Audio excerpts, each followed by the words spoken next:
வாழைத்தண்டை மேல் தோலை நல்லா சீவிடணும். துண்டு துண்டாக வெட்டி தண்ணியில் போட்டு ஒரு குச்சி முள்ளு குச்சியோ இல்லை தொடப்பு குச்சியோ போட்டு சுத்தம்னாக்கா அந்த நாரெல்லாம் வந்துடும். அதை கொஞ்சம் மஞ்சாத்தூள் உப்பு போட்டு வேக வைக்கணும். கடலை ஒரு கைப்பிடி, பூண்டு ஒரு 4-5 பொருள், எண்ணெய், கடுகு, வெங்காயம், வரமிளகாய், வாழைத்தண்டு போட்டு நல்லா கிளறி விடுவோம்.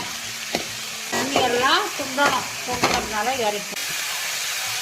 கருவேப்பிலை பவுடர் பண்ணி வேர்க்கடலை, வரமிளகாய், பூண்டு, வேர்க்கடலை, பொரியல் ரெடி. வாழைத்தண்டு பொரியல் ரெடி.